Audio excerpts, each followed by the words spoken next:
Moda nümayişləri necə yarandı? Bilirdinizmi, moda nümayişləri nisbətən yaxın tarixdə yaranıb?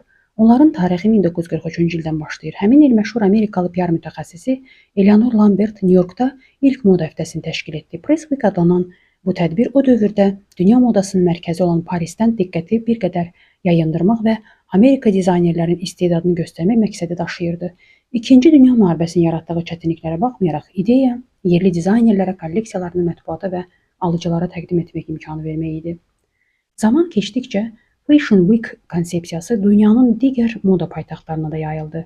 1950-ci illərdə Parisdə müntəzəm moda nümayişləri keçirilməyə başladı və onlar Avropa dizaynerləri üçün mühüm hadisəyə çevrildi. Daha sonra 1984-cü ildə Milanda, 1985-ci ildə isə Londonda moda həftələri təşkil olunmağa başladı. Bu şəhərlər birlikdə modanın məşhur böyük dörtlüyünü formalaşdırdı. New York City, Paris, Milan, London.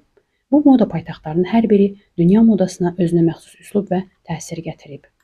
Bugün Fashion Week-lər artıq yalnız kolleksiya nümayişləri deyil, həm də böyük mədəni və media hadisələridir. Onlar dünyanın hər yerindən dizaynerləri, modelləri, jurnalistləri və məşhurları bir araya gətirir.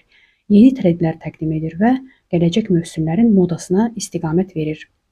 Hazırda bu tədbirlər hər moda paytaxtında ildə 2 dəfə keçirilir və həm yaz-yay, həm də payız-qış kolleksiyaları təqdim olunur.